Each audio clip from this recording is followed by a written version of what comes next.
नमस्कार दोस्तों, मैं Kiranpal Rana, lecturer geography, Haryana education department. तो आपके तैयारियों के लिए, आपके कम्पिटिटिव एग्ज़ाम की तैयारी के लिए एक बहुत ही महत्वपूर्ण मोस्ट इम्पोर्टेंट वीडियो बनाने जा रहा हूं, जिसमें मोस्ट इम्पोर्टेंट क्वेश्चंस लिए गए हैं जो कि टेक्स्ट बुक बेस्ड हैं, एनसीईआरटी बेस्ड हैं। तो प्रथम क्वेश्चन है, यदि हम एक अनुमान लगाएं, अनुमान के अनुसार 2025 तक भारत में कितने करोड़ लोग पानी की कमी से जूझ रहे होंगे। तो इसका क्वेश्चन है 20 करोड़ लोग। तो ये जो है पानी की कमी से जूझते हुए व्यक्तियों का फोटो लगाया गया है कि मृस्थलीय क्षेत्र के अंदर, रेतीले क्षेत्र के अंदर पानी के लिए क्या स्थिति होती है। नेक्स्ट क्वेश्चन है, कितने प्रतिशत जल इस पृथ्वी पर लवणीय है। तो 96.5% जल लवणीय है। कितना प्रतिशत जल लवणीय है? 2.5% जल अलवणीय है, यानी कि शुद्ध है। शुद्ध जल का कितना प्रतिशत जल भौम जल के रूप में पाया जाता है? 30%। शुद्ध जल का यानी कि 2.5% जो जल है उसका कितना प्रतिशत बर्फ के रूप में पाया जाता है? 70% बर्फ के रूप में पाया जाता है। ऐसा कौन सा देश है जहां भारत की बारिश की केवल 25% बारिश ही होती है, फिर भी इस देश में जल से संबंधित समस्या नहीं है? तो इजराइल देश है जहां पर पानी की कमी, पानी की समस्या नहीं मिलती। भारत में कितनी औसत वार्षिक वर्षा होती है? 114 सेंटीमीटर वार्षिक वर्षा होती है। भारत में कुल जल विद्युत क्षमता की कितने प्रतिशत जल विद्युत बनाई जाती है? 22%। यानी कि कुल क्षमता का हम केवल 22% ही प्रयोग कर पाते हैं, बाकी हम ताप विद्युत बनाते हैं। 11वीं शताब्दी में बनाई गई सबसे बड़ी कृत्रिम झील भारत में कौन सी है? भोपाल झील है। नेक्स्ट क्वेश्चन है, भारत का सबसे ऊंचा बांध कौन सा है? भाखड़ा नंगल डैम, जिसकी ऊंचाई 226 मीटर है। यह सतलुज नदी पर हिमाचल और पंजाब की सीमा पर बनाया गया है। भारत में बांधों का निर्माण कैसे हुआ? कौन सी नदी पर है? ये बांध का बहुत ही जो है मन को मोहने वाला चित्र प्रस्तुत किया है। इसको ध्यान से आप देख सकते हैं, enjoy. Next question, Sardar Sarovar बांध कौन सी नदी पर है? यह नर्मदा नदी पर स्थित है। हीराकुंड बांध, यह महानदी पर स्थित है। सरदार सरोवर बांध गुजरात राज्य में है। नागार्जुन बांध, यह कृष्णा नदी पर स्थित है। महाराणा प्रताप सागर डैम, यह चंबल नदी पर स्थित है। जवाहर सागर बांध, यह चंबल नदी पर स्थित है। गांधी सागर बांध, यह भी चंबल नदी पर स्थित है। कोटा बैराज, यह चंबल नदी पर स्थित है। रामागुंडम बांध, यह गोदावरी नदी पर आंध्र प्रदेश में स्थित है। कोयना बांध, यह कोयना नदी पर स्थित है शिव सागर डैम के रूप में। तो कोयना नदी जो है ये कृष्णा नदी की सहायक नदी है। प्रवारा बांध, यह गोदावरी नदी पर स्थित है। जोग फाल, तो यह शरावती नदी पर स्थित है। यह भारत का सबसे ऊंचा झरना है। तो कृष्णा नदी भारत के कर्नाटक राज्य में जो है इसमें कोयना नदी आकर मिलती है। निजाम सागर व रामपद सागर गोदावरी नदी पर स्थित है। रिहंद घाटी परियोजना कहाँ पर है? यह सोन नदी पर स्थित है। मैटूर बांध, यह कावेरी नदी पर स्थित है। घाट प्रभा बांध, यह भी कावेरी नदी पर स्थित है। तो ये भारतीय मानचित्र के अंदर सभी प्रवारा बांध है, सलल बांध है और रामागुंडम बांध है, नागार्जुन, ये सभी बांधों का वर्णन इसमें किया गया है। इसमें से आप इनकी प्रैक्टिस कर सकते हैं। नेक्स्ट क्वेश्चन है, पंचेत दामोदर नदी, पंचेत परियोजना कहाँ स्थित है? यह दामोदर नदी पर स्थित है, झारखंड राज्य में। कोनार परियोजना कहाँ स्थित है? यह कोनार नदी पर स्थित है। बोकारो नदी पर स्थित है। तिलैया बांध परियोजना, यह बाराकर नदी पर स्थित है जो कि झारखंड में है। मैथान परियोजना, यह बाराकर नदी पर स्थित है, यह भी झारखंड में। दुर्गापुर बैराज, ये कहाँ स्थित है? यह दामोदर नदी पर स्थित है। सलल बांध परियोजना किस नदी पर है? यह चेनाब नदी पर स्थित है। चमेरा बांध किस नदी पर बनाया गया है? यह व्यास नदी पर बनाया गया है। तो दोबारा से फिर ये बांधों का कौन कौन से बांध कौन सी नदी पर स्थित हैं उनका चित्र प्रस्तुत किया गया है। नेक्स्ट क्वेश्चन है साबरमती बेसिन कहाँ है? जैसे कि आपको पता है कि साबरमती बेसिन गुजरात राज्य में है और हमारे राष्ट्रपिता महात्मा गांधी की जन्मभूमि रहा है। साबरमती आश्रम जो है पूरे विश्व में प्रसिद्ध है। गोविंद सागर झील कहाँ है? तो भाखड़ा नंगल डैम के बनने से जो बहुत बड़ी झील बनी उसे गोविंद सागर झील के नाम से जानते हैं। संसार का सबसे बड़ा नदी द्वीप कौन सा है? यह है ब्रह्मपुत्र नदी में मझौली नामक द्वीप है जो कि असम राज्य में है। पूरे विश्व में नदी के द्वारा बनाया गया यह सबसे बड़ा द्वीप है। भारत में विश्व की कितने प्रतिशत वर्षा होती है? यहाँ विश्व की केवल 4% वर्षा होती है। प्रति व्यक्ति जल उपलब्धता में भारत का कौन सा स्थान है? यहाँ 133वां स्थान है। गुल या कुल क्या होते हैं? तो पश्चिमी हिमालयन क्षेत्र में नदियों का रास्ता बदलने के लिए वाहिकाएं बना दी जाती हैं ताकि पानी का उपयोग हो सके, तो जिन्हें गुल या कुल कहते हैं। नेक्स्ट क्वेश्चन है सिंचाई के लिए वर्षा का जल गड्ढों में इकट्ठा करने की प्रक्रिया को क्या कहते हैं?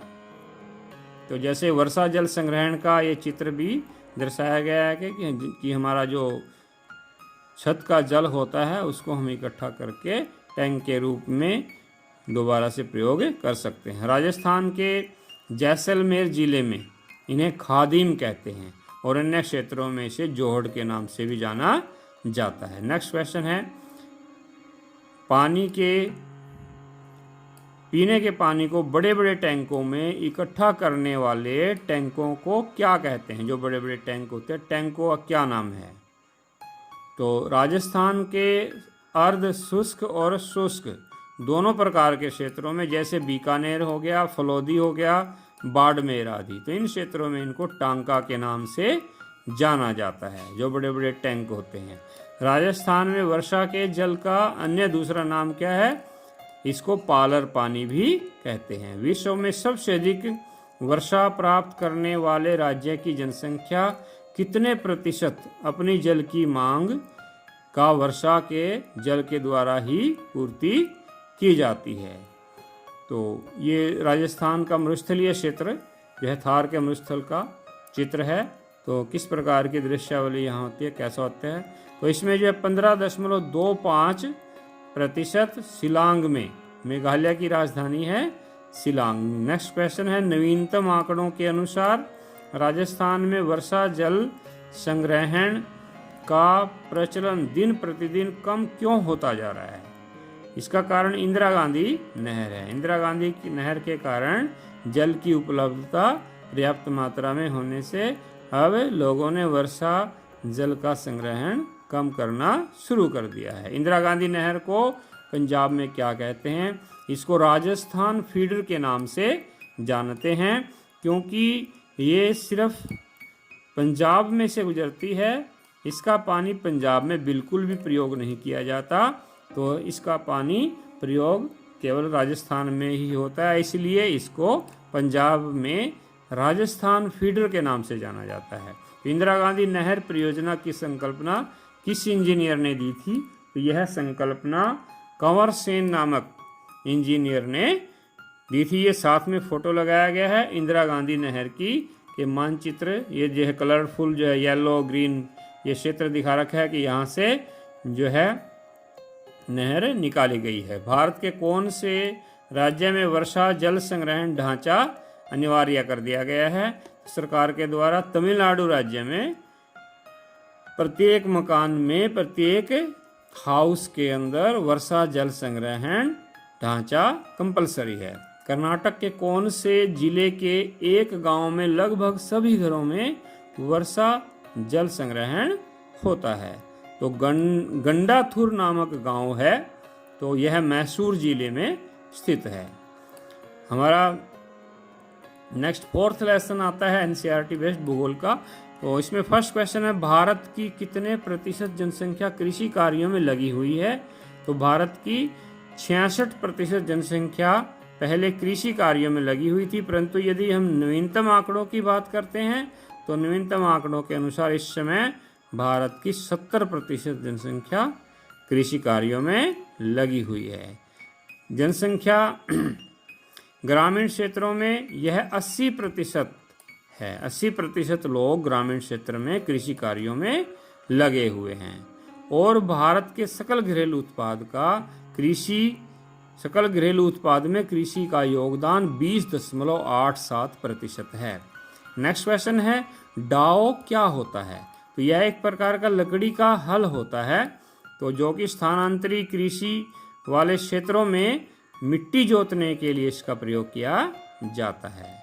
स्थानांतरित कृषि के अन्य नाम क्या क्या हैं? तो इसको झूमिंग भी कहते हैं, कर्तन या दहन कृषि भी कहते हैं। भारत के कौन कौन से राज्यों में स्थानांतरित कृषि को झूमिंग के नाम से जानते हैं? असम, मेघालय, मिजोरम, नागालैंड। तो इन राज्यों में इसको झूमिंग के नाम से जाना जाता है। मणिपुर में स्थानांतरित कृषि को क्या कहते हैं? इसको मिल्पा कहते हैं। नेक्स्ट क्वेश्चन है, छत्तीसगढ़ में अंडमान निकोबार द्वीप समूह में स्थानांतरित कृषि को क्या कहते हैं? इसको दीपा के नाम से जानते हैं। मध्य प्रदेश में इसको बेबर या दहिया के नाम से जानते हैं। आंध्र प्रदेश में इसको पोडू या पेंडा कहते हैं। उड़ीसा में इसको पामा डाबी या कोमान या ब्रिंगा के नाम से जानते हैं।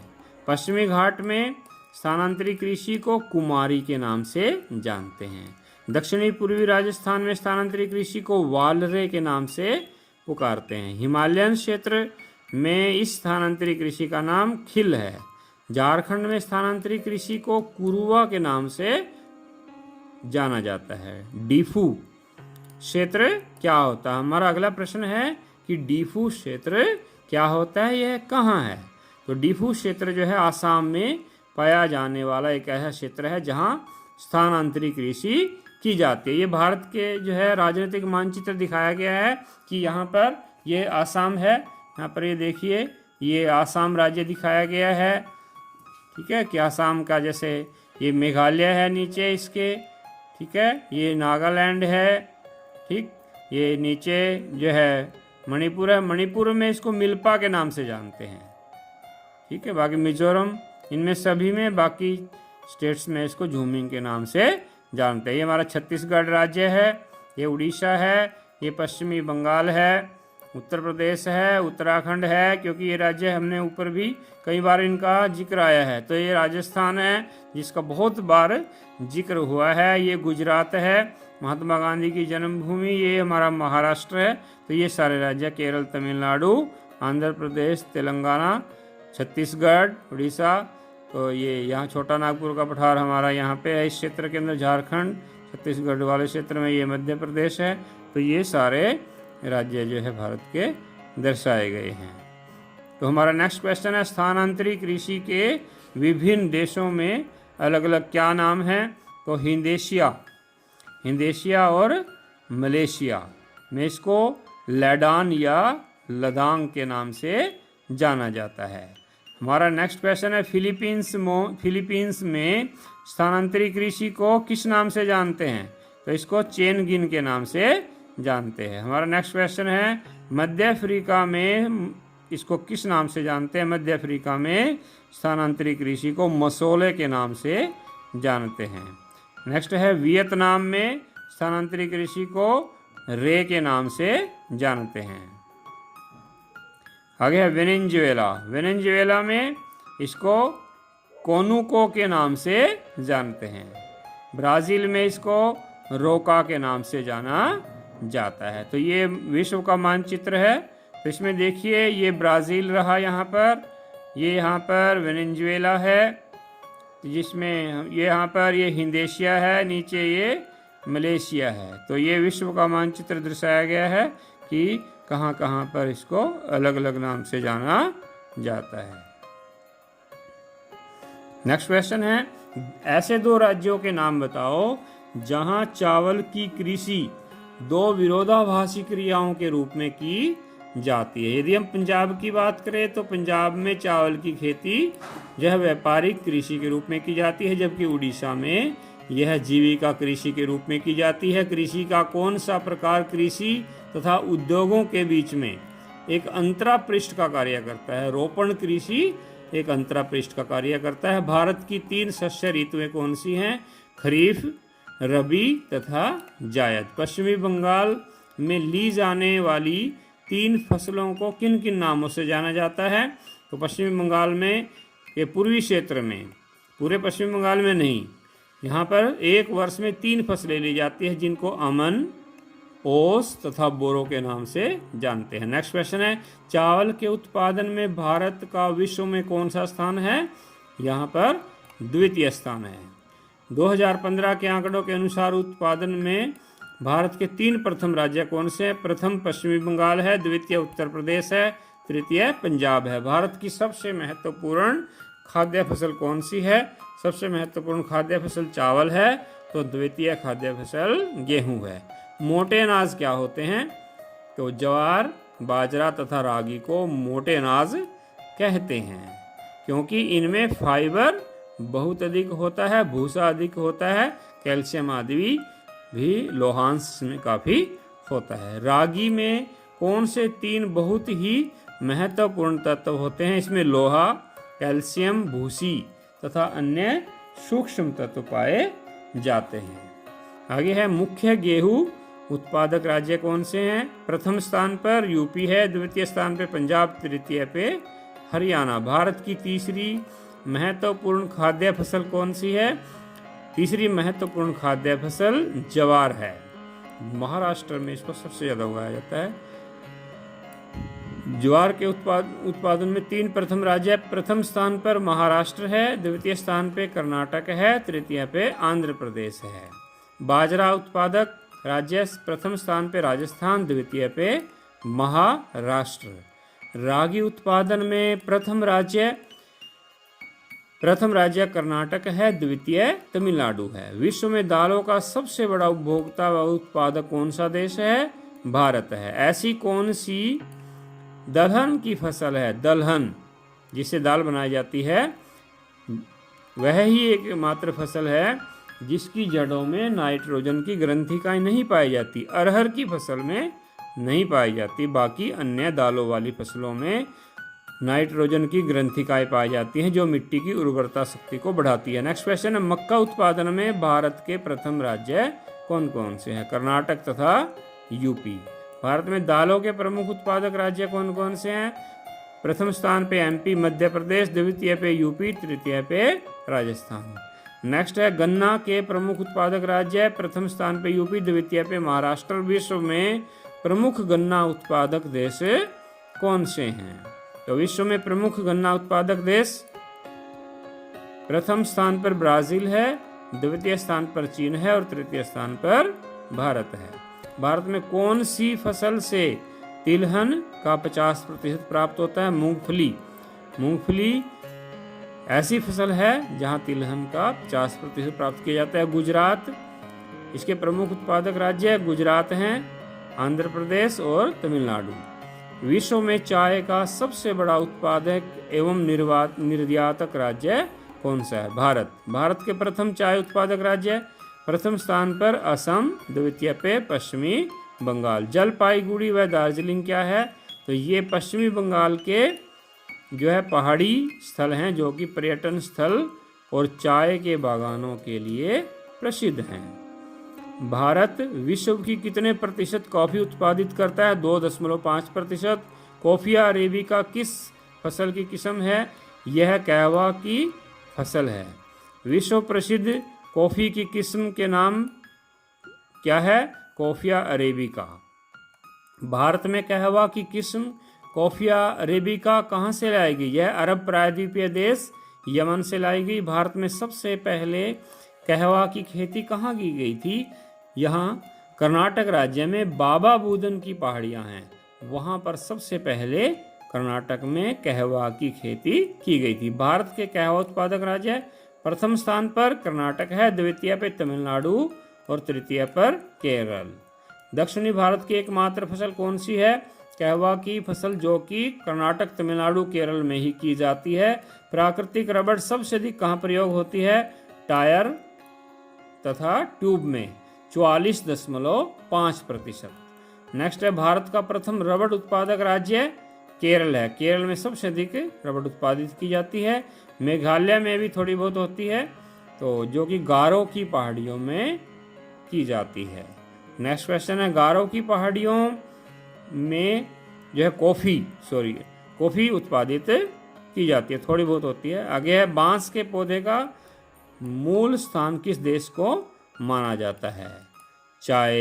भारत को। नेक्स्ट क्वेश्चन है भारत के कपास उत्पादक राज्य महाराष्ट्र, गुजरात, मध्य प्रदेश। सुनहरा रेशा किस फसल को कहते हैं? जूट की फसल को। जूट उत्पादक राज्य प्रथम पश्चिमी बंगाल, द्वितीय बिहार, तृतीय असम। रेशम किससे प्राप्त किया जाता है? रेशम शहतूत के पेड़ पर पाले जाने वाले कोकून नामक कीड़े से प्राप्त किया जाता है। महात्मा गांधी के आध्यात्मिक गुरु उत्तराधिकारी कौन थे? आचार्य विनोबा भावे थे। भूदान क्या है? आचार्य विनोबा भावे जब महात्मा गांधी की ग्राम स्वराज्य यात्रा संदेश को फैलाने के लिए एक गांव में जनसभा को संबोधित कर रहे थे, तो कुछ गरीब व्यक्तियों ने गुजारा करने के लिए भूमि की मांग की, लेकिन आचार्य विनोबा भावे उन्हें कुछ नहीं दे सके, परंतु उन्होंने सरकार से प्रार्थना करने का वादा किया। उसी सभा में एक बहुत ही बड़े महानुभाव अचानक खड़े हुए, जिनका नाम था श्री रामचंद्र रेड्डी। तो इन्होंने कहा कि मेरी 80 एकड़ जमीन मैं 80 गरीब परिवारों को जो है दान देता हूँ, जिसे भूदान के नाम से जाना गया। ग्राम दान क्या है? जब विनोबा भावे पूरे भारतवर्ष में महात्मा गांधी के संदेश को फैला रहे थे, तो उस समय कुछ गांवों के साहूकारों और जमींदारों ने अपने गांवों की जमीन को बिना जमीन वाले लोगों में बांटने की घोषणा की, जिन्हें ग्राम दान के नाम से जानते हैं।